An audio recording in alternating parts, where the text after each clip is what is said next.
La Défense, le plus grand quartier d'affaires européen. En surface, une forêt de tours.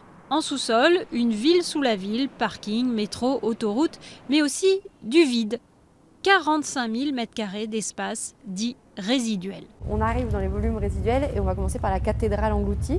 Nous sommes entre 15 et 20 mètres sous la dalle de la Défense. Ces espaces n'ont jamais été exploités depuis la construction du quartier dans les années 70. Ce sont des vides de construction qui sont restés vides au fur et à mesure de la construction de la dalle, des immeubles, des tours alentours. Et à la fin, le tout ne s'emboîte pas parfaitement et donc il reste des volumes dits vides de construction qui sont, vu l'échelle du quartier, qui sont monumentaux. De facto est l'entreprise chargée de la gestion et de la promotion du quartier d'affaires. Elle cherche à valoriser ces volumes car au-dessus, les mètres carrés se font rares. Maintenant, les dernières tours, elles sont de plus en plus serrées entre elles. Et donc le foncier, il n'y en a plus. Et donc si on veut développer, améliorer l'offre, eh bien, il faut aller utiliser ces volumes sous la dalle. Moi, je suis absolument convaincue qu'en cherchant un peu, on peut en faire quelque chose.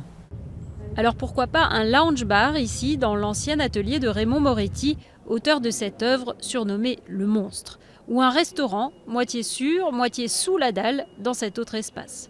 Plus compliqué en revanche d'imaginer accueillir du public dans ces bassins à 30 mètres de profondeur. On aura beaucoup de mal à faire venir la lumière naturelle, on est trop enfoui. On est plus sur des progressions techniques type data center ou ferme souterraine. En attendant preneur, ces espaces ne sont ouverts au public qu'à de rares occasions. Des vigiles assurent leur sécurité 24 heures sur 24, même si visiblement certains parviennent parfois à passer entre les mailles du filet.